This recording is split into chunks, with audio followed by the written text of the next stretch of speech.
As I begin introducing you in alphabetical order, please walk on up. Our first candidate is Carrie Bowers. Carrie Bowers is a 30-year combat veteran of the U.S. Air Force, retiring at the grade of Lieutenant Colonel, a former small business owner, a voluntary spokesperson for Americans for Fair Taxation, and a former federally registered Republican presidential candidate. Carrie has an Associate's Applied Science degree in Electronic Engineering Technology, a Bachelor of Science in Corrections and Law Enforcement, and a Master's degree in Business Administration. He and his wife Deb, also a veteran, reside in Henderson. Please welcome Carrie Bowers.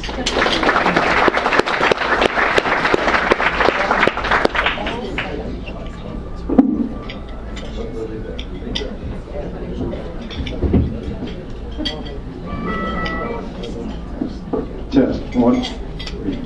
It's working. Off for recording. Appreciate your being here. First question, and all these questions you're going to hear repeated to a lot of these people so you can hear the same issue, but from different perspectives, obviously. Under what circumstances would you allow for the raising of taxes? What circumstances? Well, I think that's a very good question, having been involved with Americans for Fair Taxation, because the only tax measure that I support is actually a replacement tax, and that is the fair tax, the national retail sales tax with a family consumption allowance that will remove or certainly reduce the regressive effect of a sales tax. And by the way, that tax is already in legislation in Congress. It's in H.R. 25 in the House, S. 155 in the Senate. And I have actually done some of the editing on that legislation. That legislation, too, has more congressional sponsorship today in both houses of the Congress than any other proposed tax reform or replacement measure. And what do they replace? They replace income taxes, they replace corporate taxes, payroll taxes, estate taxes, gift taxes, all those taxes today that burden us not only financially, but burden us with our time, and more importantly, they build tyranny upon us. How do they build tyranny? It's tyranny every time you feel a little stress when you think about having to go and do your taxes. Not only do you pay taxes in terms of the stress and in terms of the finances, but you pay taxes indirectly too when you pay someone to do your taxes.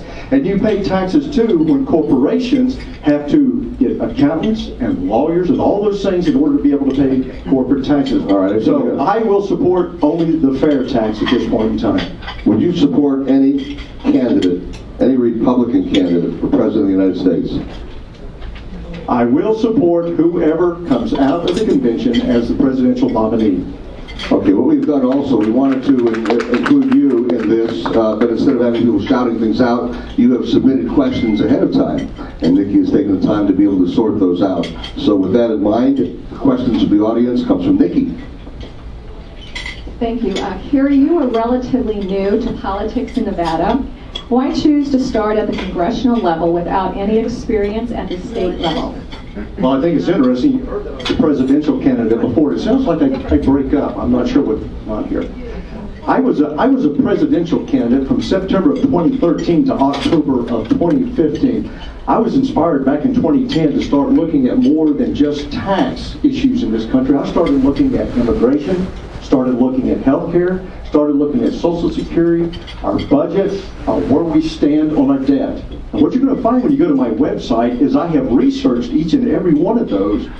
Not only have I researched it, but I have identified solutions that meet with constitutional merit and that are economically principled, all that will drive it in the direction of our Constitution. So, am I new to politics? Actually not. 25 months of campaigning around the country with my beautiful wife, Deb, back there, we found we had a message: restore America's blessings. You know that word blessings is in both the preamble of our national constitution and our state constitution? A lot of people don't realize that. But I had a message. When we could get it in front of an audience, it was well received, and with the details, and also I have already put together 12 pieces of original legislation. One of those already submitted to Congress, making its way now to the House Armed Services Committee and the House Committee on Intelligence. Thank you, Carrie. That I think will bring us back right to that course. Thank you. Carrie, I apologize for interrupting. I've got to get my other one in real quick. Congressman Joe Heck has done so much for veterans. While in Congress, he introduced 3 bills to help veterans and was influential in the opening of 2 new VA hospitals in Southern Nevada. He also chairs the Military Personnel Subcommittee. If elected, how would you continue the work Congressman Heck has done for veterans of CD3? Well, hopefully I'll be put into positions on committees that will enable me to be able to continue addressing veterans issues, but more importantly is to have a staff member within the office that will be engaged directly in veterans issues. You know, as a veteran, and my wife is a veteran, we're about as close to the military as you can get. And I can't overemphasize the amount of experience that we get as veterans in the military, more so than you can get in any other job in the world today. And it's that experience and knowing where we stand with our veterans today with the need of health care. By the way, one of my pieces of legislation is the American Veteran Health Care Reform Plan, which puts a whole new emphasis on how we go about providing health care to our veterans. So I think that probably what you'll see from the standpoint of what I put out on my website is I am very proactive when it comes to addressing veterans issues, and that's because of 30 years in the military and knowing that it's very important we take care of those who took care of us first. Would you support any of your fellow candidates if they get the nomination for CD3? Absolutely. If there be a Republican candidate and they're going to be representing Congressional District 3, I will support them in full. You support the idea of voter ID? Absolutely. Now this one's going to seem almost silly when I ask everyone this, but you know, a lot of us believe, and I certainly do, that we're in a cultural war, even more than a political war. Do you believe that people should use the bathroom and locker rooms based on the actual sex that they are now? If they have not had an actual sex change and just cross-dress, should they be allowed into the bathroom of their choice? You know, that's never been an issue until recently. No, it hasn't. I think that those folks were using whatever bathroom fit the attire that they were wearing at that point in time. Are we going to have legislation that has a bathroom monitor in front of each one of the doors? Probably not. If you feel uncomfortable in going into a bathroom, it might be, as I found in one of the state buildings here recently. I was trying to figure out where the men's bathroom was, and all I could find in that immediate area was one that has a man and a woman symbol on it. So I went in, but you know what they had very smartly done? They put a lock on it. So I went in and I locked the door. Even though it had multiple stalls in there for people to come in there and use, I did the smart thing and locked the door. We're not going to have monitors. I don't think we're going to be punishing anyone for using the wrong bathroom. I just don't think it's an issue until someone wants to make it a specific issue, and for some crime that they committed in conjunction with being in that bathroom, then we will take care of that crime. Thank you. My next question is, after the terrorist attacks in Paris in November, the presidential field split largely along party lines over whether to allow Syrian refugees into the United States. If elected to Congress and faced with this issue, how would you respond and why? Well, one of the things I think we need to look at is not bringing refugees into this country from a place that they're trying to get out of because of the conditions there. I think what we need to look at doing is carving out a place in the Middle East that is going to enable us to be able to put these individuals into refugee centers until we can address the issues that have driven them from their countries. I think we find in a country today where we already have a $20 trillion debt and that we have difficulty in taking care of those that are here now, we're going to have even greater difficulty in engaging those that we would like to welcome, but we're not sure if the process that they've gone through has really cleared them to make sure that they're safe to come into this country. I think when we look at it from the standpoint of what's good for our nation, what's good for those individuals, is let's refocus our direction and let's look at it from the standpoint of carving out a place closer to their home in order that we may be able to resettle them there, in order that at some point in the future, when things stabilize in the home country, we can more easily, more cost efficiently, or effectively and efficiently move them back into their homes where they need to be and probably want to be. Okay, I'm going to ask if you can stand because some of the people are having trouble staying across the room. My next question for you is, do you think the federal government should be dictating education standards in the states such as Common Core, and under what circumstances should the federal government be involved in education? Oh, that's an easy one. One of the pieces of legislation I got out there is called the American Government Reform Act. One of the departments I have identified among 209 sub-departmental entities and another 134 entities of various government types and agencies out there you've never heard of. One of the first I have identified for defunding is the Department of Education. It's kind of like last in, first out. I believe that the best place to handle education is at the state and the lower level. The closer you move it to the individuals, the better it will be. If states want to be able to have a good education in order to be able to attract businesses in the future, then they're going to be focused on training their kids appropriately in order that they will get the best education, that they'll stay there, and it'll attract businesses to come in the future. As to Common Core, I do not support it. If the state wants to do it, that's their business. One of the things you'll find on this card that I have, and I welcome you to take a look at my card, is restore the federal character of government. What that means is we got to quit acting too much like a national government, getting into everyone's life, and start pushing that back to the states where they can appropriately handle those issues, and then the states there too can push them down even lower. Education being one of those. Okay, what I'd like to know, real quickly, because we've got very little time, so I'm going to ask you to be real quick on this one. 3 primary issues, if you get to Congress, real quick, in order. Real quick, in order. Number 1 is going to be taxation because of everything that impacts it in our economy today. Number 2, I think, is going to be our immigration issue. I have a good plan called the American Immigration Reform Plan that will address that, as well as many others. And it's hard to put these in a priority. And the other is pushing the new global strategy for engaging the terrorist threat around the world that is now being passed around Congress that I introduced through Congressman Heck. And with that, I guess that's the last question. No, I want to know also, how would you handle the 11 or so million illegal aliens who are here right now? As far as handling the illegal aliens we have here now, I have what's called the American Immigration Reform Act that I put together. It's a 2-part act. The first part reestablishes something we got rid of too long ago, and that is immigration law enforcement. We will utilize 2 strategies. The first strategy is what we call the strategy of fiscal restraint, and the second one is that of opportunity restraint.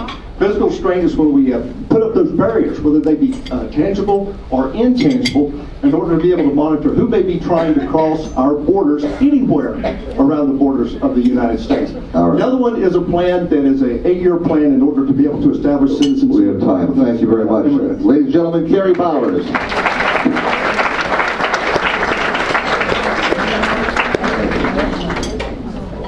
I'm going to ask the candidates though to, if the seat that's fine, you're to stand over here because I've got to see the timekeeper. I was trying to look at the timekeeper. So we'll do that. All right. Okay, thank you, Kerry. Our next candidate is Assemblywoman Michelle Fiore. Assemblywoman Michelle Fiore, Assembly District 4, was re-elected to a second term in 2014. Michelle has over 24 years of business and entrepreneurial experience. She volunteers at the Trauma Intervention Program, sat on the Las Vegas Metropolitan Police Department Use of Force, and also worked with Metro SWAT. Michelle was born in Brooklyn, New York, and has lived in Nevada since 1993. She has 2 daughters, 1 grandson, and 2 granddaughters. She enjoys playing with her dogs, riding ATVs, filmmaking, and becoming proficient with her firearms. Please welcome Assemblywoman Michelle Fiore. Thank you guys for having me. Are we sitting or standing? You can sit. We'll try to sit. No. And then the place say stand, and you got that place to stand. Assemblywoman, Alan. under what circumstances would you allow for the raising of taxes? Oh, brother. So under what circumstances would I allow for the raising of taxes? Well, first off, if you guys agreed to that and said we have to have this tax because we have to go eliminate and destroy, let's say, ISIS, and we're budget deficient on something. Other than that, without the people, and as you guys have noticed in our last session, 4-1, we voted taxes down. We said no commerce tax. And I stood against our governor and against our peers and against our electeds and fought that tax. So I was rated the 92% on the report card from the Nevada Policy Research Institute, and also named the taxpayer's best friend of the state of Nevada. So I think it's really obvious on my proven record when I would raise taxes. How do you take care of public services without raising taxes? We have, in the state of Nevada, we have more money than we know what to do with right now. And federally, nationally, as a And federally, congressman? nationally, here we go. We're going to, and when I say that, you guys have to understand, when we look at our budget and we pick it apart, in the state and nationally, you look at the money we spend on education versus incarceration. This is what folks will tell you. What does politicians do? They medicate, they educate, they incarcerate. That's what we do. Well, why don't we take some of that incarceration money and put it towards educating? Why don't we stop medicating and put it towards educating? And understand, when you break these numbers down, and when you look at the incarceration rate here in America, we incarcerate more than any country, China and Russia, the two biggest combined. Right now we have over 2 million convicted and over 3 million sitting in county jails. We have over 3,000 counties in this country, and LA County jails can hold up to 10,000. Clark County Jail can hold up to 3,000. Portland County Jail is over 3,000. So if we were conservative and just said 1,000 in each county, that's another 3 million folks incarcerated before conviction. And I'm talking about nonviolent, victimless crimes. I'm very tough on crime. There's certain people I think don't need to be breathing, nor do we need to be paying for 3 hots and a cot. However, when we spend more money on incarcerating nonviolent, victimless crimes, and we spend less money on our children, that's a problem. All right. By the way, would you support any of your fellow candidates if they get the nomination for CD3? Of course. Of course. Whoever gets this nomination of CD3, I'll be door knocking for him. Thank you. Okay, I have a few questions for you, Michelle. Congressman Joe Heck has done so much for veterans. While in Congress, he introduced 3 bills to help veterans and was influential in the opening of 2 new VA hospitals in Southern Nevada. He also chairs the Military Personnel Subcommittee. How would you continue the work Congressman Heck has done for the veterans of CD3? Thank you for that question. Well, I have to tell you, veterans have my heart. The father of my children is a vet. My first daughter, Sheena, who's 26, was born in Gitmo, on Guantanamo Bay, where we hold the terrorists. And this administration lets them go, but arrests American ranchers instead. So, so you have to understand, vets have my heart. And I spent 18 months on that base, and I know exactly where those guys are, or not anymore, because our president seems to think that terrorists take precedence, again, over our American ranchers. So I'll tell you, with the VA is in shambles right now, and they do need someone that's not afraid to ruffle their own peers' feathers and say you're doing a crap job and we need to fix it. So with our veterans, and another thing which goes with our veterans, look at how much money they want to spend on Syrian refuge. The federal government wants to give each state $65,000 per Syrian refuge that the government allows in the states, versus taking that money and giving it to our vets. We don't do enough for our vets, so I'm right there with Joe. Great, thank you. Speaking of terrorism, after the terrorist attacks in Paris in November, the presidential field split largely along party lines over whether to allow Syrian refugees into the United States. If you were elected to Congress and faced with this issue, how would you respond and why? So absolutely no Syrian refugees in our country, simply because, thank you, we can't vet them. That's from the director of the FBI. We cannot vet these refugees, period. So I'm sorry, I'm sticking to my guns on this, and I don't want them here, and that's great. Okay, the state of Nevada is made up of about 80-85% of federal land. And I could say the same in many ways for some of the other western states as opposed to Rhode Island, Connecticut, and some of the eastern liberal establishment states.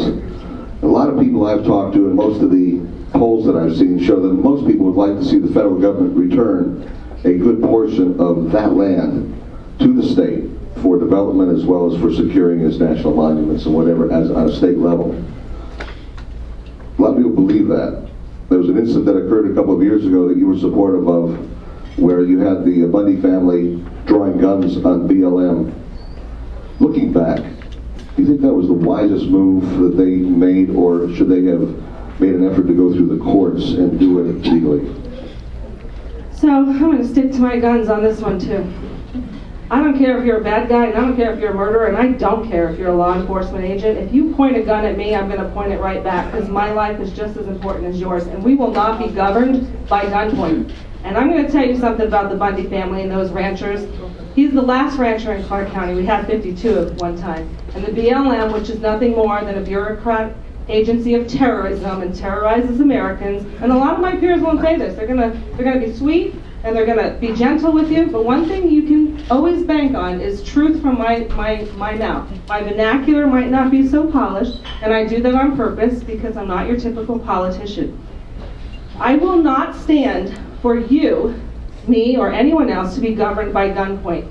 Our military cannot go against us Americans. That is why they are militarizing all of these agencies. BLM, what are they doing with machine guns? Why is someone that, Smokey the Bear, that guy, why does that guy have a machine gun pointing at Americans? So we did not, in Bunkerville in 2014, we did not point firearms at BLM agents, contractors, or federal employees that weren't pointing guns at American people first. And let me tell you, our governor, Brian Sandoval, publicly stated how insulting it was for the agencies to put a First Amendment area in the middle of nowhere. Our sheriff at the time, Gillespie, told this particular agent, Daniel B. Love, to back down and go away. And he told him, I got this under control, I do it all the time. I've done some research on that guy that runs the BLM, Daniel P. Love. He's murdered quite a few people in his past. So understand, I'm not going to side with a government that goes against you and the people. I will never do that. There were pictures that have been taken and published that show members who were sympathetic to the Bundys and associated with them on bridges in a prone position with semi-automatic rifles aimed and pointed at the heads of BLM people. Is that the way to get things done? Okay, so let's go into detail about what he just said. He's talking about a gentleman named Eric Parker, who right now is sitting in the Henderson Detention Center, who I visited with a couple of days ago. This individual is from Idaho. This is what this individual, he never even met the Bundys. Never met the Bundys. This is what this individual heard on the news, Fox 5. He heard Commissioner Tom Collins say, if you think you're going to come to my state and protest, you better make funeral arrangements and bring body bags. He heard an elected official say that to the American people who are standing up for a rancher that was literally, and let's not forget this narrative, you guys. This is over, I want you to understand, this is over cows eating brush, okay? Cows eating grass. The BLM came and pointed guns at over 2,000 Americans, okay? So none of my peers or none of my elected officials will stand here and say, I'm going to stand with the people. I'm going to tell you, I worry about the next generation and not my next election, and when you need someone to stand with you and fight, I'm your girl. Would you support any candidate for President of the United States on the Republican ticket, whoever gets the Republican nomination, no matter who it is? Would you support that person? Anyone? Well, I'm looking, that's a loaded question, pun intended, right? So I'm looking at this convention that's going to come up, and we have two anti-establishment candidates, and that's Donald Trump, and that's Ted Cruz. And it shows, thank you, and this shows that you guys across America are sick and tired of the GOP establishment candidates. So I'm going to tell you, I will support our two top anti-establishment candidates. This convention is going to be contentious. I don't want any cheating going on, and if there is cheating, then I will talk about what will happen next. So we've got very little time. Let me go back to that. So you would support Cruz or Trump? That's you right. would not support any of the others? I've asked, it's a question. Most likely not. All right. Okay, thank you. See if I can get this in. The issues of abortion, LGBT, and racial inequality, etc., largely splits the candidates along party lines. Do you think social issues should be dealt with in congressional races, and why? So that's a hot topic. Okay, so social issues. First of all, my mom's gay. Secondly, I'm the #1 conservative in this state, and she taught me how to shoot when I was 9 years old. So I don't know, how liberal she thinks she is, but I think she's a conservative. She's just gay. But when you talk to her, and when you talk to me, and if you sit at our dinner table, it's really, and I'm proud of my mom. I have to tell you guys, my mom, she is a firecracker. She is a Brooklyn girl, and she's my mom, she's my dad, she's my best friend, she's my business partner, and no matter what I do, and she's gay. But this is a gay woman who has told me, because she has 3 great-grandchildren, granddaughters, and I have 3. I'm sorry, we have time, so you're going to have to 10 seconds wrap it up. Okay, 10 seconds, wrap it up. This is a gay woman who said if any man comes in her granddaughter's bathroom, she's going to put a bat over their head. So I understand, you know, we definitely have to, you know. Okay, thank you very much. Thank you. Thank you. Michelle Fiore. Thank you. Our next candidate is Sammy Call. Sammy? There he is. Sammy Call immigrated to America in 1968 when he was just 3 years old and moved to Las Vegas in 1985. He attended the University of Nevada, Las Vegas and received a Bachelor of Science in Business Administration. Sammy is the Assistant General Manager of a multi-million-dollar business and has experience in budgeting, human resources, and many other business processes, which would serve to provide him with a solid foundation, not only as a manager, but as a leader. Sammy and his wife, Karen, have 3 daughters. Please welcome Sammy Call. Thank you very much. Thank you for the introduction. All right, I'm going to let Nikki ask the questions about your qualifications and everything. I do want to know about the tax issue, though. Under what circumstances would you allow for the raising of taxes? The only situation where I would allow for the raising of taxes is to fund a specific issue where we can't find the money anywhere else. And I think more often than not, we'll be able to find the money somewhere else. If you look at all the waste in government, if we just cut that out right there, that would have such a tremendous impact on our deficit and our debt. But let me just say, I support a flat tax where everybody pays the fair share. And the result of that, I think, would be a lot of corporations paying a lot more in taxes than they pay now. Okay, you got into this race kind of late, and obviously you felt that your point of view was not being represented sufficiently. Would you support any of your fellow candidates if they get the nomination for CD3? Yes, I would support any fellow candidate. And I, like probably everyone here, I am very disheartened by by the leaders of the GOP, and I've never liked the leaders of the Democratic Party anyhow. But whoever the candidate is, I'm going to support my Republican Party. Thank you. My first question for you, Sammy, is you are relatively new to politics in Nevada. Why choose to start at the congressional level without any experience at the state level? You know, I think the major issues that we're facing as a country need to be fixed in Washington, D.C. If we fix the issues in Washington, D.C., it's going to help us here on the state level and in every state across the country. There are so many reasons that we could talk about if we had time as to why I made this decision, but I'll tell you briefly. I think somebody that has personal conviction to go after an issue is going to put everything they've got into it, and you're going to get the most out of them.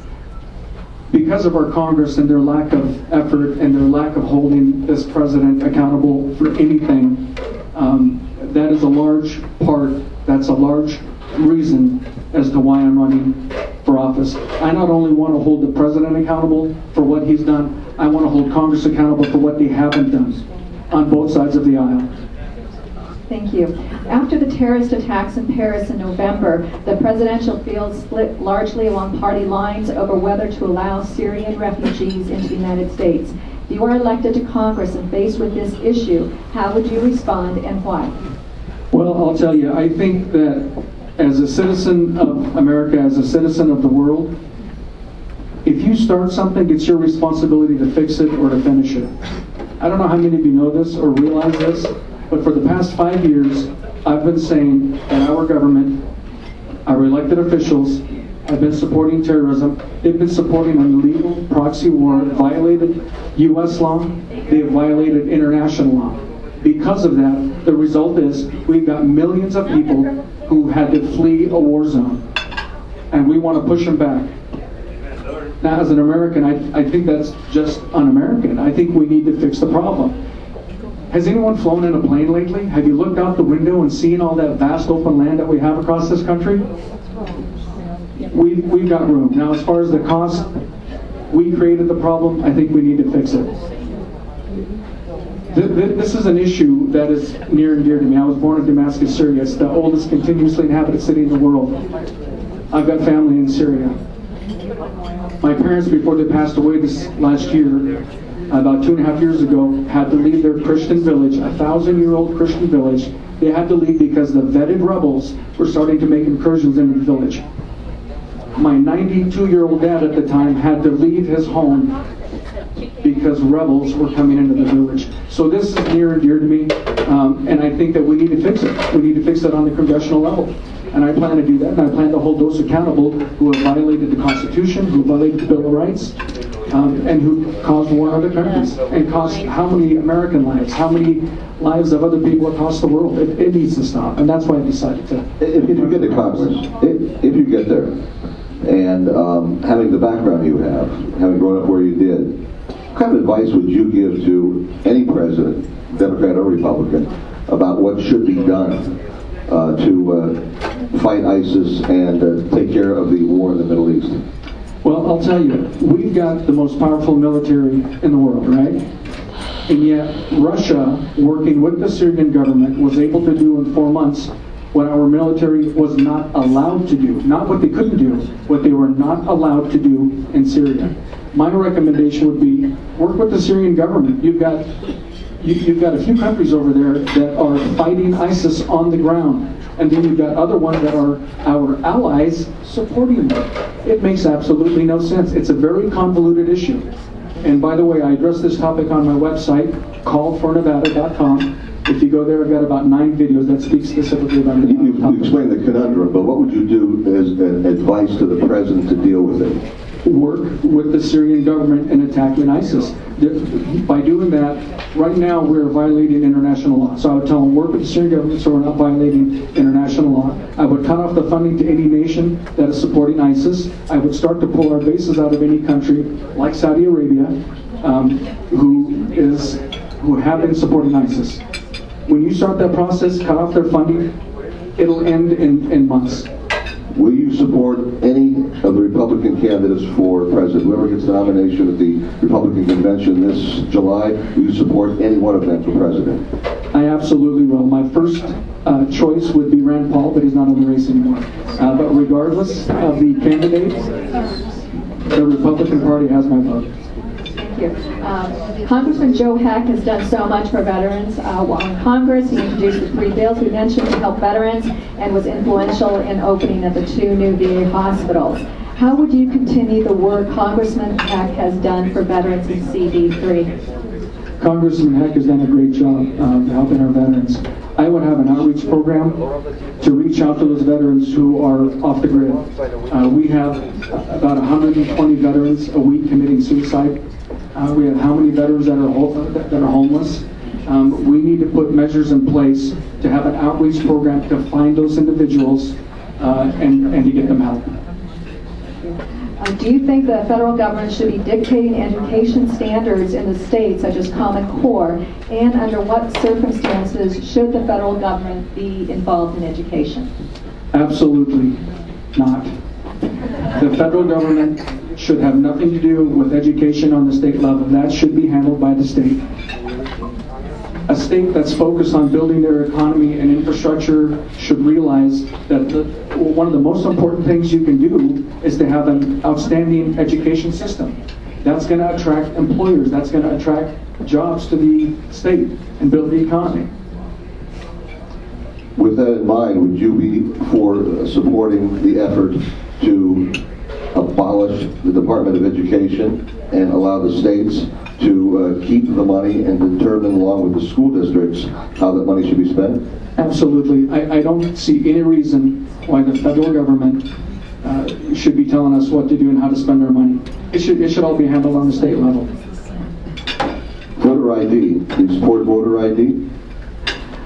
I can't even believe that this is a question not from you, but on the national level. Absolutely. You should be required to present your ID to prove that you're a citizen in order to vote. I mean, it makes no sense. Do we want people being bussed in from or flown in from outside the country?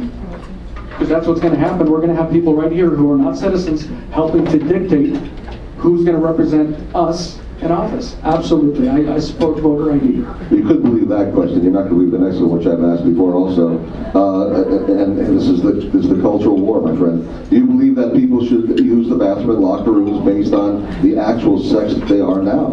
If they have not had an actual sex change and just cross-dress, should they be allowed into the bathroom of their choice? Yes or no?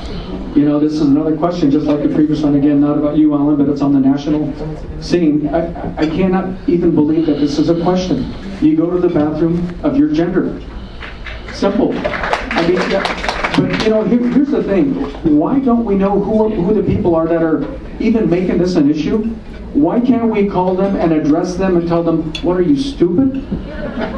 Now, I want you to think about this. How many times do we hear about an issue, but you don't know who the cause or what the cause of the issue is? So therefore it makes it so much harder to hold them accountable. And that's where my experience running a multi-million-dollar operation with a very large employee base will come into play. I think our Congress and our government, the number one issue is accountability. There is no accountability whatsoever. Thank you. The issues of abortion, LGBT, racial inequality, etc., largely splits the candidates along party lines. Republicans have called for cutting off federal funds for Planned Parenthood, etc., etc. Do you think social issues should be dealt with in congressional races, and why? Well, yeah, I do think that they should be dealt with because we dictate how the money is spent. Personally, I don't want any of my money spent on abortions. I'm a Christian American. As a Christian, I believe in reaching out with love to anybody and everybody. I've got friends that are gay. I've got family members that are gay. Does that mean I don't like them? Absolutely not. But I don't believe that somebody should have special rights or special privileges because of their sexual preference. Ladies and gentlemen, Sammy Call. Thank you very much. Thank you. Our next candidate is Andy Matthews. Andy Matthews began his career as a sports writer and editor at national media outlets. Andy moved to Nevada in 2006, joined the Nevada Policy Research Institute in 2007, and became NPRI's president in 2011. Under his leadership, NPRI led the effort against the margin tax ballot initiative in 2014, promoted the Education Savings Account program, and the informational campaign to help Nevada school teachers opt out of their union. Andy is originally from New Bedford, Massachusetts, and has a degree in journalism from Boston University's College of Communication. Please welcome Andy Matthews.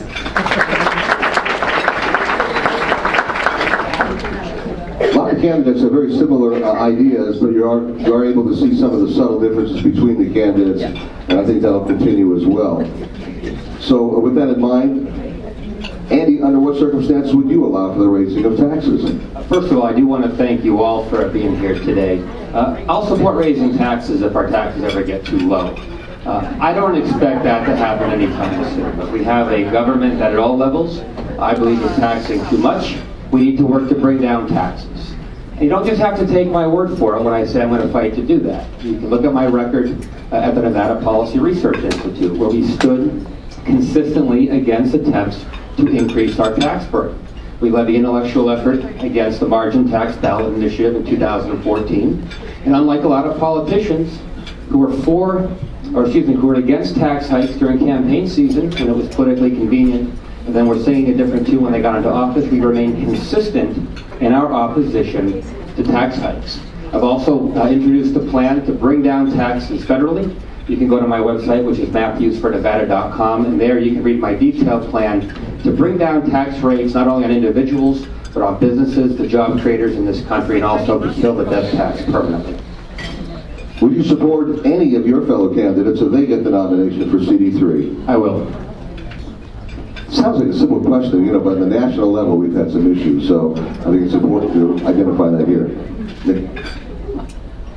Andy, you're relatively new to politics in Nevada. Why choose to start at the congressional level without any experience at the state level? Yeah, during my time at NPRI, and of course the Institute was focused and remains focused on state issues, which is very, very important. One of the most painful lessons I learned during my time at the Institute was that the source of so many of our problems really is Washington, D.C. We have a federal government today that taxes too much, spends too much, regulates too much, and spends too much time trying to tell us how to run our lives. I'm going to tell you a quick story to illustrate what I mean. A few years ago, this was actually during the 2014 election season, I called a friend of mine, a longtime Southern Nevada business owner, an NPRI supporter, to see if he wanted to get a cup of coffee. And he said, you know, Andy, I would love to, but I'm not in Nevada. And I said, well, that's fine. Just give me a call when you get back. And he said, you don't understand. I don't live in Nevada anymore. This guy had picked up and moved to Wyoming after decades running a business in Nevada, because he got tired of always having a target on his back as a business owner. But the last thing he said to me was this. He said, Andy, even though I'm in a relatively low tax state now, I don't know how much longer I'm going to be safe here. I knew exactly what he meant.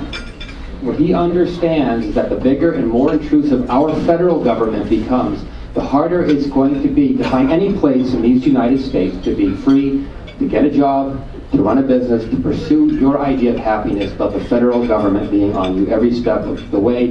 We need to fight back against this assault on our liberties. Thank you. As you know, Congressman Joe Heck has done so very much for our veterans. If you are elected to Congress, how will you continue the work Congressman Heck has done for the veterans in CD3?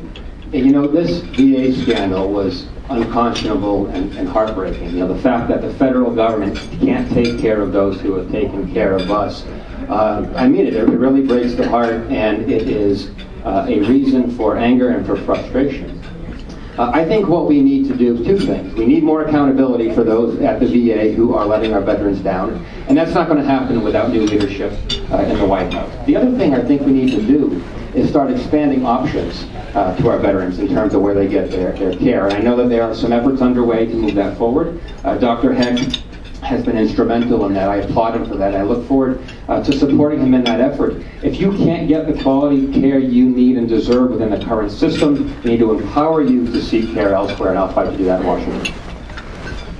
Will you commit to supporting any candidate who gets the Republican presidential nomination in July in the convention? I will, because there is nothing more important than making sure that Hillary Clinton does not become our next president.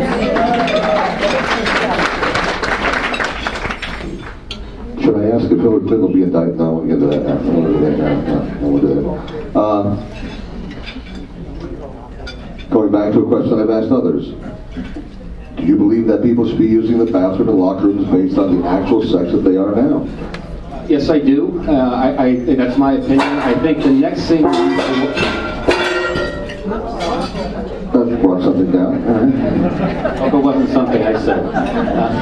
I think the next step is to make sure that we are vigilant against any attempt by the federal government to start imposing that progressive agenda on the states. And I think that's going to be the next front in this effort, is when Washington, D.C. starts taking away the rights of states to implement common sense approaches to that question. But the answer to your question is yes. That's my view. Is what I would do. And real quickly, what about the voter ID? I support it, although I will say that I think this is something that should be determined at the state level. And again, we need to make sure the federal government respects the right of states to pursue the course that they think is best. Quick follow-up, because as a congressman, you would be operating on a federal level, and the elections are not only state, but they're federal elections also. Would you support a federal law that would require voter ID as well, as when it comes to federal elections? In case of federal elections, that would be appropriate, yes. And in a lot of cases where this debate does play out, does happen to occur at the state level. So with federal elections, take the federal approach, and I do support it. And at the state level, states should be able to pursue their own course on that. That's an important distinction. Thank you. After the terrorist attacks in Paris in November, the presidential field split largely along party lines over whether to allow Syrian refugees into the United States. If elected to Congress and faced with this issue, how would you respond and why? Well, I would not permit the Syrian refugees to come here. The only circumstances under which we should is if we get to a level where we are confident that the federal government can properly vet them and make sure that none who come in their midst are a threat to this country. Raise your hand if you think the federal government, particularly under this administration, is up to that task and can be trusted to do that effectively. So look, I'm a compassionate guy. I really am, and I know that there are some deep emotional issues at play here. But The responsibility of our federal government is first and foremost to protect our American citizens. Do you think the federal government should be dictating education standards in a state such as Common Core, and under what circumstances should the federal government be involved in education? The federal government should not be at all involved in education. We need to get rid of Common Core. Two main reasons I want to talk briefly about why the federal government shouldn't be involved in local education policy. Look, I've read the United States Constitution.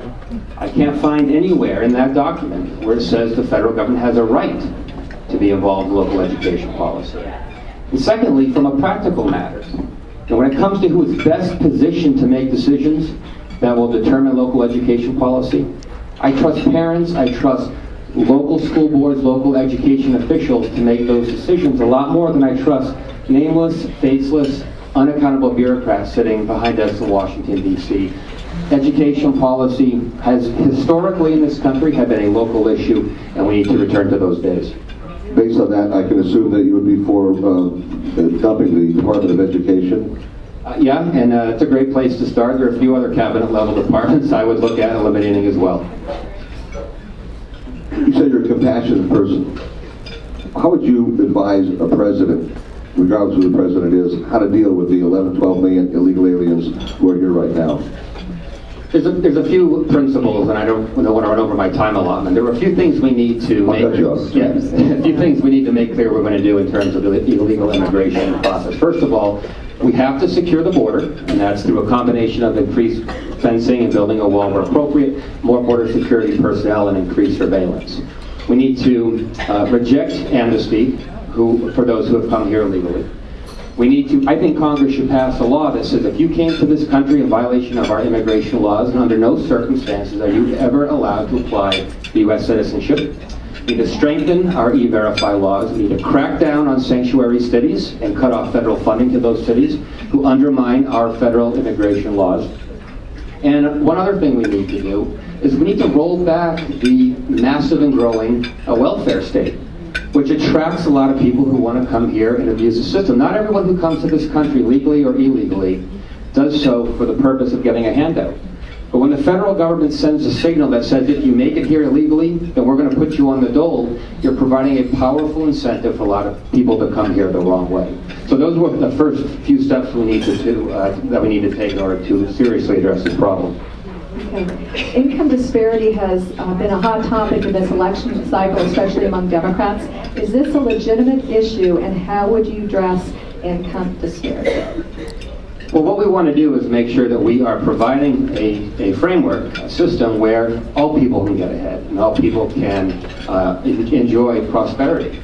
And what we Republicans need to be unapologetic about saying is that free market capitalism has been the greatest vehicle for that in all of human history. To the extent that we have people who are falling behind, those who are not enjoying the prosperity, the opportunities that many others have, in most cases, if you look at what's going on, it's federal government intervention that is preventing those people from getting ahead. We create a dependency culture. We put up roadblocks to job creation. And the best way to let people get a job, to let people do better economically and financially, is to remove those barriers to prosperity, empower people to pursue their dreams. Those are the policies I'm going to fight for in Washington. Time is up. I'm so sorry. Thank you, Andy. Thank you. Thank you all very much.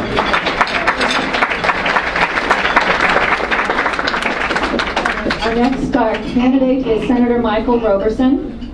Senator Michael Roberson from Senate District 20, currently state Senate Majority Leader in the Nevada State Senate, was elected in 2010 and re-elected in 2014. Under his leadership, Senate Republicans overhauled Nevada's public education system. They also passed legislation requiring out-of-state corporations doing business in Nevada to pay their fair share to the state, and much more. Roberson is a business attorney with the law firm of Colasar and Latham. He is married to Las Vegas native Liberty Levitt Roberson, and they live here in Henderson. Please welcome Senator Michael Roberson. Thank you, Nikki. Thank you all for having me here. All right. Under what circumstances would you allow for the raising of taxes? Well, the federal government doesn't need more revenue. But this last session, We did raise taxes. Oh yes, I'll stand up. We have one of the smallest state governments in this country. We have the smallest number of employees at the state level in this country. We have the 5th best business tax climate in the country. We have the 7th lowest property taxes in the country. And we are currently today at 1992 state government spending levels on an inflation-adjusted per capita basis. Every economic development expert in this state came to us last session. They said, hey, it's great.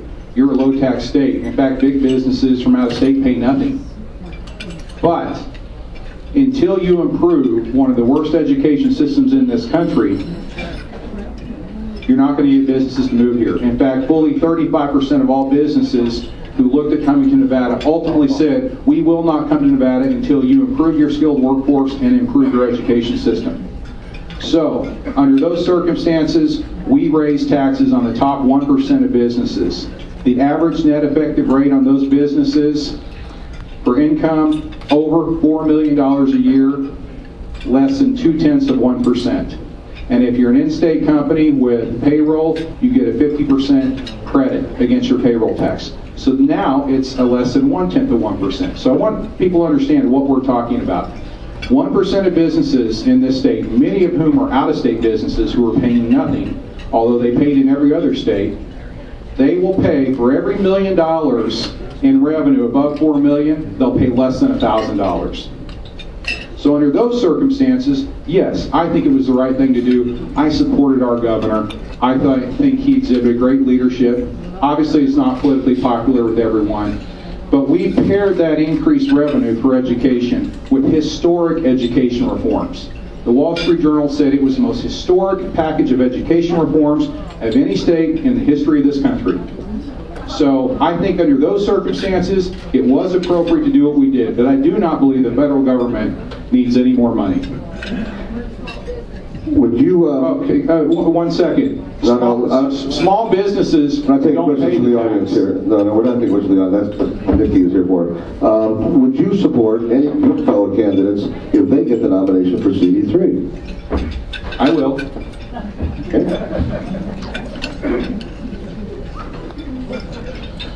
After the terrorist attacks in Paris in November, the presidential field split largely along party lines over whether to allow Syrian refugees into the United States. If you are elected to Congress and faced with this issue, how would you respond and why? From all evidence that I've seen, there is no way to vet these refugees. So I would not support allowing Syrian or Iranian or Iraqi refugees into this country until and unless we can be confident that these individuals have been vetted and they don't have terrorist intentions.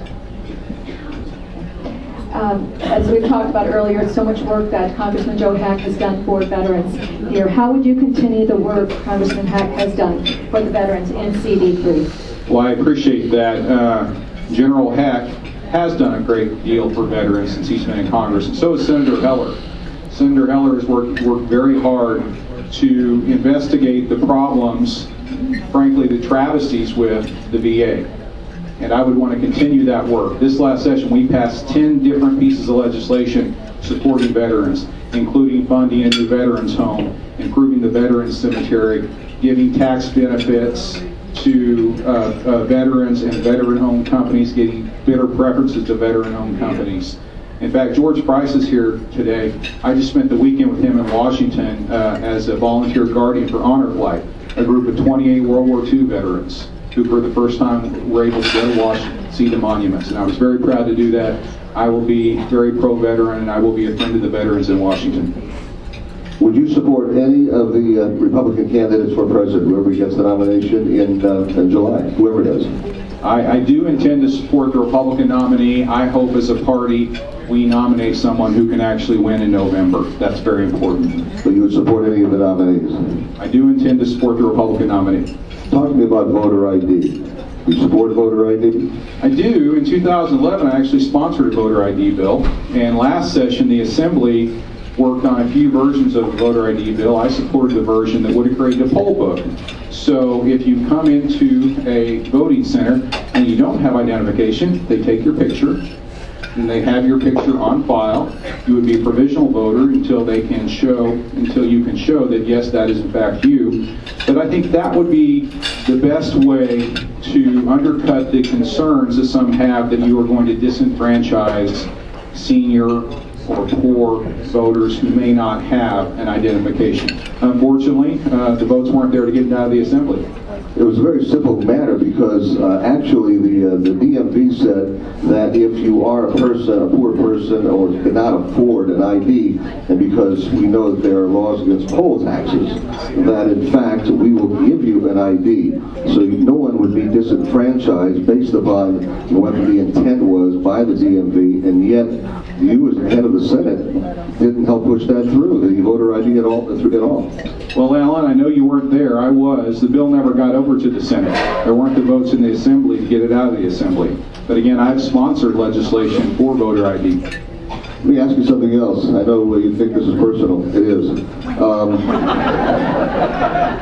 If you become elected the congressman, would you agree to be on local media, including my show, on a regular basis? Because as the head of the state Senate, when I tried to get a hold of you and John Hambrick and others, you folks refused to come up at any point and talk about anything and any piece of substance. I'm just wondering if you would commit to do what Joe Heck has done, which is be on my show on a regular basis. Well, Alan, since you brought that up, it is personal. The reason I have not come on your show is because I feel like you have been very unprofessional about a couple of the female Senate candidates that I recruited in the past, Mary St. Martin and Becky Harris. I think you said very, frankly, sexist things about them on the radio when they were running, and I'm not going to endorse that. So that's why I've not been on your show. Whether I'll be on your show in the future, I don't know. Maybe we can repair that relationship. I would be surprised. Thank you. Moving on to another question. How do you view the continued threat of terrorism in the United States, and how would you deal with this threat? Well, we have a real problem with terrorism. We have a president who believes in half measures and doesn't have a strategy to deal with terrorism, to make sure that our country's secure. We need a strategy and a plan. We need a president who's going to listen to his generals, and we need to stamp out ISIS and other forces of terrorism around the country. It is right now as important of an issue as any in this election. And how would we go about doing that? Well, as I said, it starts at the top. You need a leader who actually believes in fighting and defeating terrorism. Unfortunately, we have a chief executive who believes in half measures. Alrighty. Do you think the federal government should be dictating education standards in the states such as Common Core? And under what circumstances should the federal government be involved in education? Well, that's a good question. First of all, Common Core is not a federal standard, it's a state standard. And this state has decided to implement Common Core. The legislature did not, contrary to what one of my opponents has said. The State Department of Education did that. I believe in high standards, but I have a lot of concerns about the implementation. I've heard from many teachers and parents about the concerns with learning these new standards. I certainly do not believe the federal government should be imposing standards on any state. I'm not quite sure what the Department of Education does. I do know that we are a donor state in that for every dollar we give to Washington, we get 70 cents back. So anytime you can take money that's in a federal agency and give it back to the state in block grants, Nevada is going to benefit from that. Now, I will say this, I believe in local control of education. I believe in that so much that I have led the effort since the session ended to decentralize the 5th largest school bureaucracy in the country. And we just hired the world's expert on empowerment schools.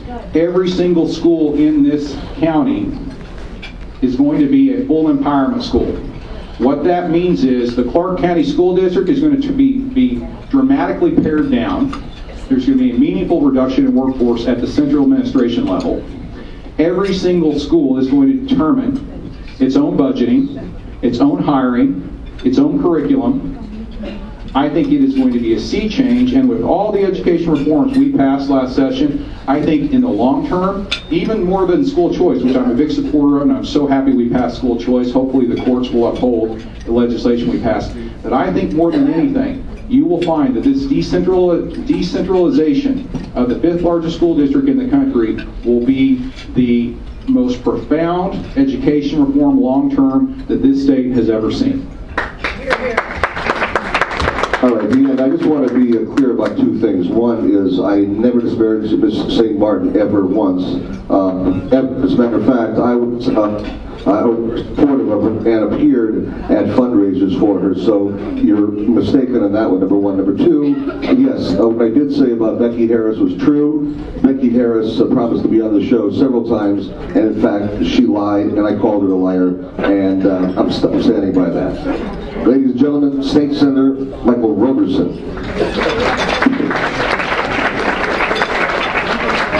Thank you, Senator. Our next candidate is Danny Tarkanian. Danny Tarkanian is originally from California and moved to Nevada in 1973. After graduating from law school at the University of San Diego, he returned to Las Vegas and practiced law for 7 years. He currently owns and operates the largest private sports facility in Las Vegas. In 2005, Danny developed the Tarkanian Professional Center, and in 2015, Danny and his partner Samira Knight formed the Tarkanian and Knight Law Group. Danny and his wife Amy have 4 children, Lois, Ava, Ashley, and Jerry. Please welcome Danny Tarkanian. I would like to first introduce my wife Amy, who's here with me today. There she is. All right. The better looking half of it, yeah. Okay, under what circumstances would you allow for the raising of taxes? See, there is a circumstance where taxes should be raised, and that's where we have all this tax breaks that we give to special interest groups with these loopholes and other legislation. We lose hundreds of billions of dollars a year in tax revenue because of these special tax breaks. Over $100 billion a year just what they call the inversions. It takes too long to get into them, but I want to eliminate all those things. But I want to address one thing that Senator Roberson said, and what the media picks up on. They all want to run with the fact they say that $1.5 billion tax increase went to education. That just isn't true. Only $600 million did. That's only 40% of the biggest tax increase in state's history went to education. We have a flyer outside of some of it. You got it. If you look on the flyer, there'll be the bills that will show you that's true. Okay, I'll hold it closer. Yeah, hold it closer. Will you support any of your fellow candidates if they get the nomination, not you, if they get the nomination for CD3? Some of you may remember I ran for Senate in 2010. There was about 12 of us in the race, and I lost in the primary. We all pledged to support our nominee. I was the only one that stood up and supported Sharon Angle after I lost that tough primary. I think my actions speak more than any words I can say. Yes, I definitely remember this. Why choose to run for a congressional position without any experience at the state level? Look, I wasn't even planning on running for office at this time, and I watched what happened to the state legislature here, and I saw the golden opportunity we had. For the first time in 89 years, we had a Republican-controlled Assembly, Senate, and Governor's office, and instead of passing bills that were dear to the Republicans' heart, like the photo ID and many others, all we did was pass the largest tax increase in state's history. I was upset by that. I still wasn't planning on running for office until I got a call from Congressman Heck in May, and he told me he was going to run for the Senate. He inquired of my interest to run for his seat in Congress, and after that conversation, I decided to run. Thank you. And speaking of Congressman Heck, how would you continue the work Congressman Joe Heck has done for the veterans in CD3? He's done tremendous work for the veterans, and I'm proud to announce that over this past 2 weeks, I got the endorsement from the 2 veteran groups that gave out the endorsements this past 2 weeks, the Nevada Veterans Association and Veteran of Politics. I discussed at length with them what I would hope to do if I'm elected in office to reach out with the veteran organizations. One, we need to have an outreach. Someone from my staff will be working directly with the veterans on an outreach, not only with the VA issues, but also in trying to get placement with jobs and businesses here locally, with suicide prevention and other things that are important to the veterans. We need to make the veterans a priority, and that's why I got the endorsement from the 2 veterans group. Will you support any of the Republican candidates? Whoever gets the Republican nomination in July in the convention, will you support them for president? Of course I will, because there's nobody worse than Hillary Clinton except possibly Bernie Sanders. Any Republican that says they won't is such a disappointment. We are at a crucial point because there's going to be at least one, if not three, Supreme Court justices that the next president's going to appoint. Tell me about the three primary issues if you get to Congress. Well, there's really, the one main issue, as everybody has talked about, is the national security. But let's just go through past that, because there's three domestic issues. We have to get our spending under control. We have $19 trillion in debt. The second issue is we've got to revise our tax system. As I mentioned, we have a tax system that's littered with special tax breaks, the powerful, influential, and the privileged. We need to get a fair tax system. And the third thing is we need to get back to reasonable regulations, taking into consideration not only the protections it has for our workers, and but also the impact it has on our businesses. Obama's created more regulations and more severe registrations on businesses than any president in history, and that's why we've had the worst economic recovery in our country's history besides the Great Depression.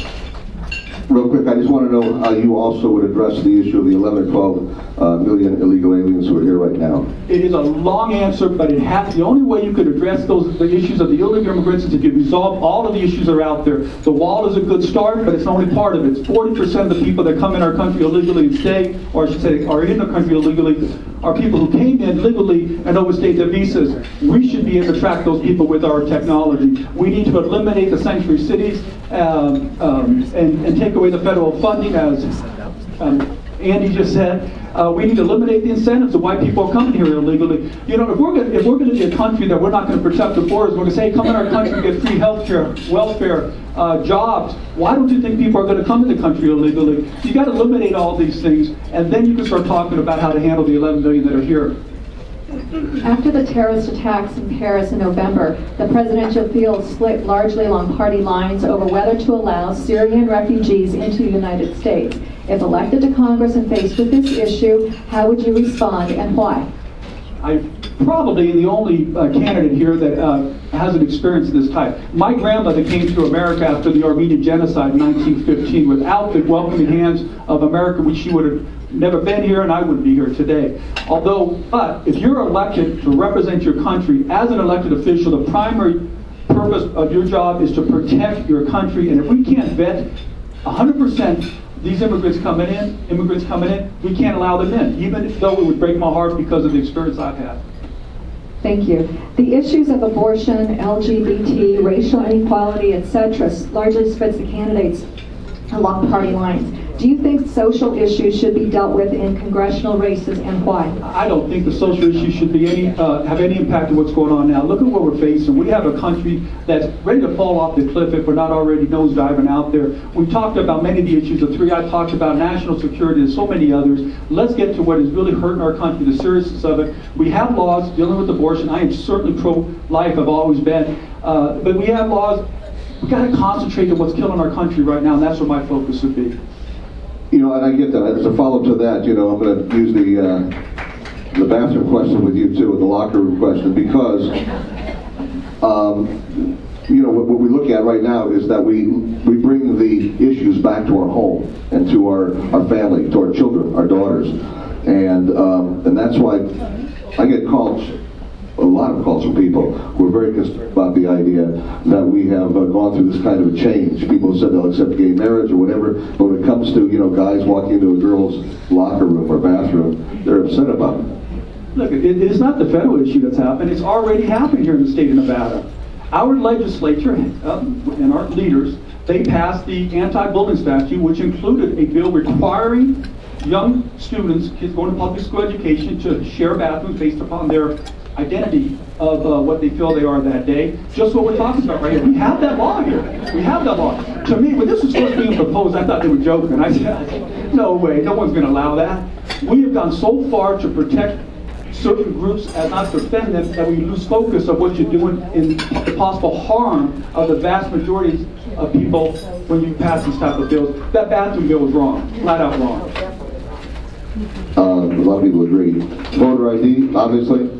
Look, we had a Republican-controlled Assembly, Senate, and Governor's office, and if we didn't pass a voter ID bill, shame on anybody who was in there. For anybody to get up here and say, well, we didn't have the votes in the Assembly, well, why did they take a vote? So all of you voters would know who was for it and who wasn't, including the Senate. I ran for Secretary of State 2006. This is one of my main issues. It's something that all the other states around the country that are controlled by a Republican legislature and governor's office, they pass it. Why didn't we fail to pass it this election? What a failure.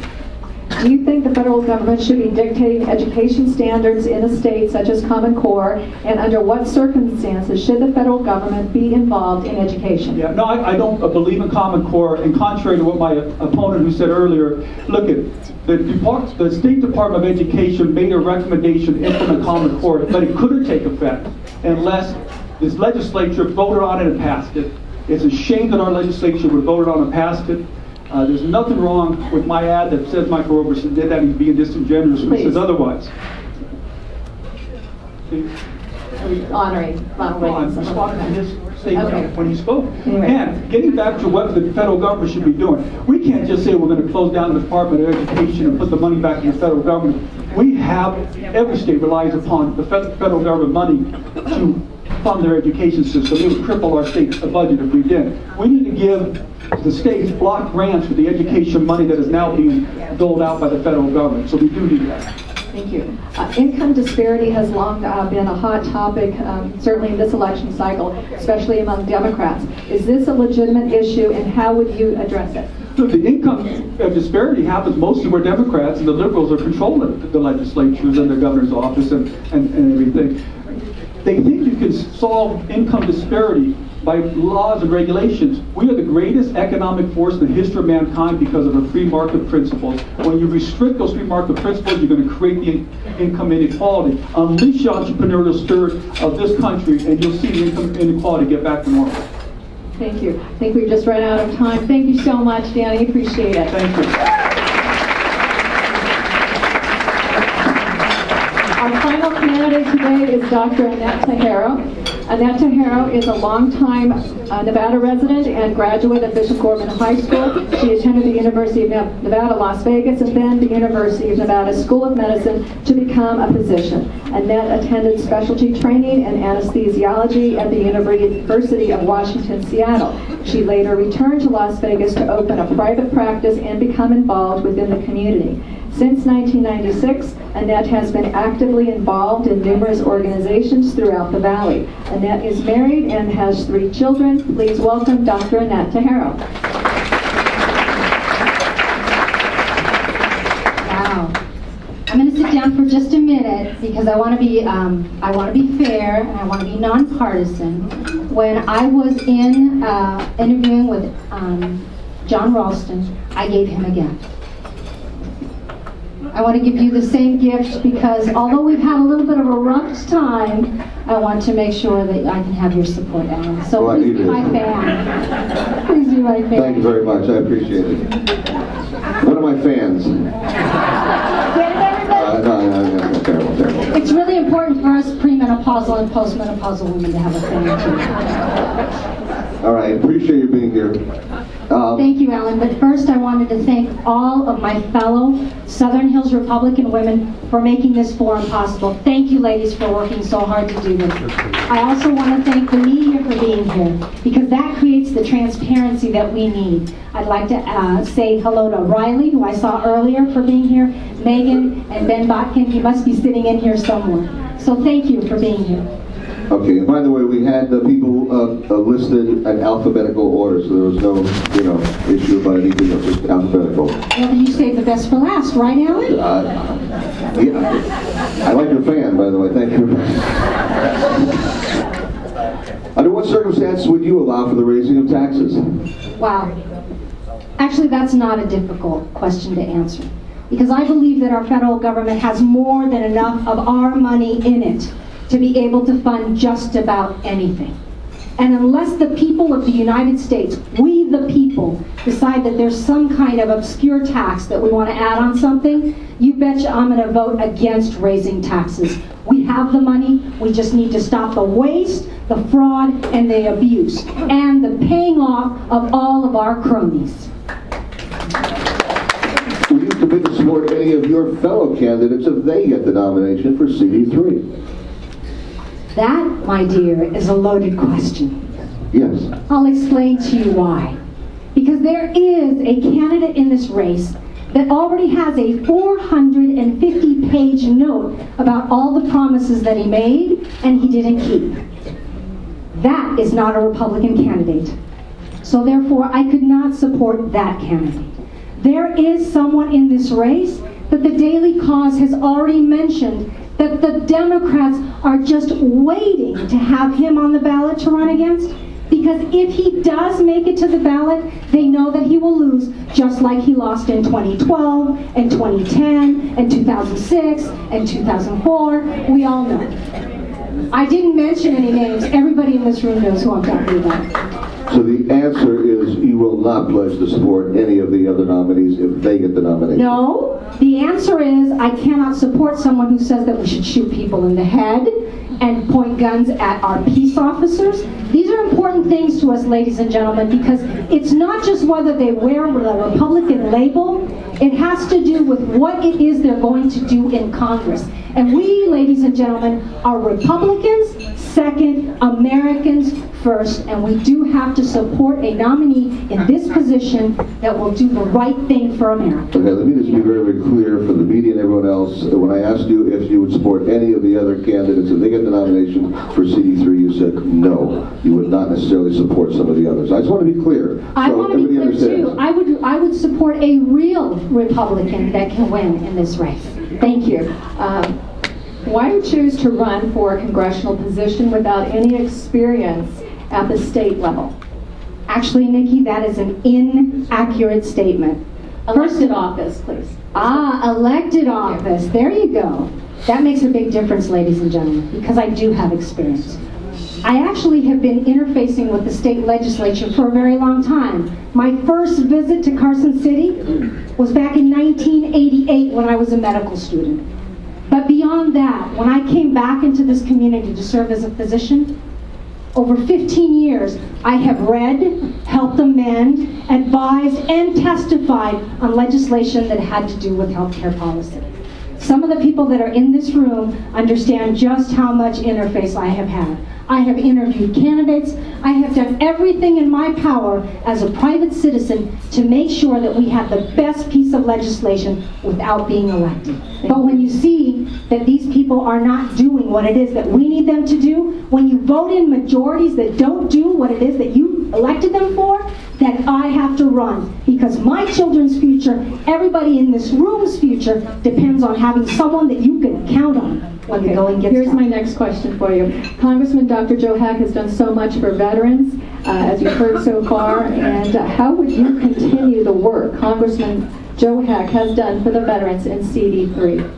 Absolutely. Veterans are our heroes. And the fact that we don't respect them means that no one around the world will respect any of our first responding military personnel. It is shameful what we do to our veterans. I am the only candidate that actually, as a medical student and as a resident, has actually worked in a Veterans Administration hospital. Therefore, I understand the bureaucracy. I understand what our veterans are put through. 20 to 30 of them commit suicide every day. I just buried one of them on Friday. He called me in desperate need. He had always gone to the Veterans Administration system. They gave him pain pills. They didn't work him up. He called me, and one of my people was with me, and he said, Annette, I'm just about ready to shoot myself in the head. I'm in this intractable pain. Can you help me? I said, is your wife with you? He said, yes. Okay, I'm going to call you right back. I got him the help he needed. He ended in the path of being worked out. He had terminal lung cancer.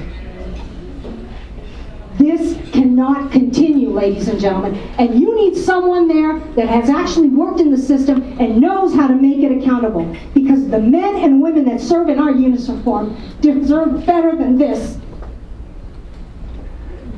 Let me ask a variation of a question I asked earlier, and that is, would you support any of the candidates, whoever gets the Republican nomination for president in July, will you support any one of those candidates for president? I will support anyone but Hillary and Bernie. Okay. So many Republican candidates did. Correct. All right. Voter ID. Talk to me about voter ID. You know, when we look across the world, there are all kinds of nations that may not be as prominent as the United States, but they have voter ID. Every single person that votes in an election has an ID. We know who they are, we know where they were born, we know what their status is, that they're not convicted felons, that they're not crime-ridden. We know who they are. Of course I support voter ID. Nelson Mandela supported voter ID, ladies and gentlemen. Thank you. After the terrorist attacks in Paris in November, the presidential field split largely along party lines over whether to allow Syrian refugees into the United States. If you are elected to Congress and faced with this issue, how would you respond and why? First and foremost, we must protect our own nation in order to be able to help our allies.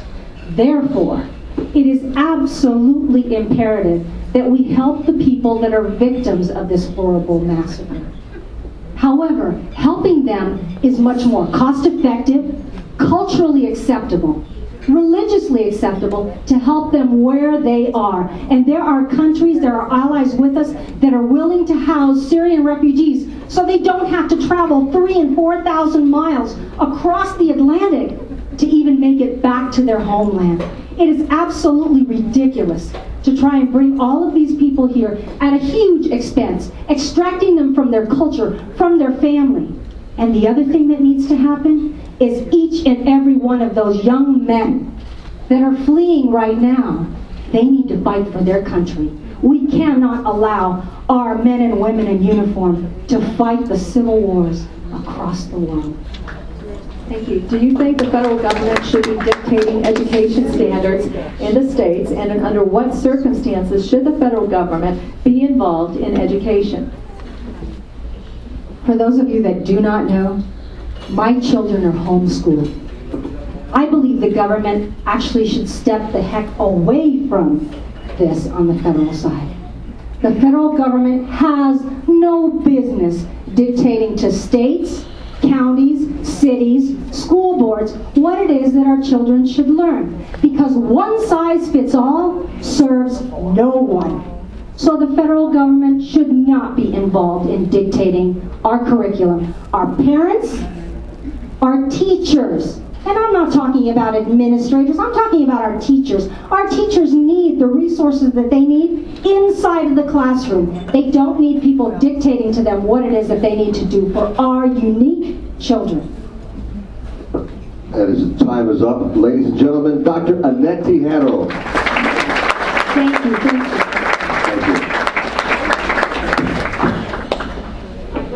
Actually, I'd like to have all of the candidates please come up. We ended up having some extra time and give a closing statement. If you can just give me a 1 minute closing statement, if you could just line up here, real quick. Asking a political candidate to give 1 minute? My beaver's going to go on.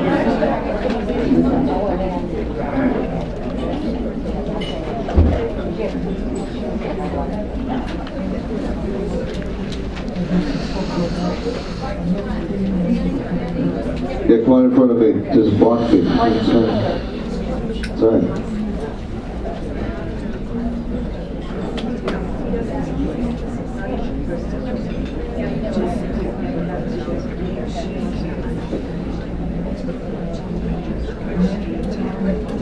Okay, well, let me start with over here. Go ahead. 1 minute. 1 minute. My name is Sammy Call. I'm a Christian American, immigrated to America in 1968. I love this country. I'm running for office because I love America, and I can't stand what the politicians on both sides of the aisle have done to her. Visit my website at callfornevada.com. My last name's often misspelled, so I've got 3 websites that take you to the same place. So if you go to callfornevada.com, you'll get to my website. I've got about 9 videos that address specific issues and 3 that tell you more about me. Please take your time to visit the website, learn more about me, and if you agree with my policies, share with your friends and family. Thank you.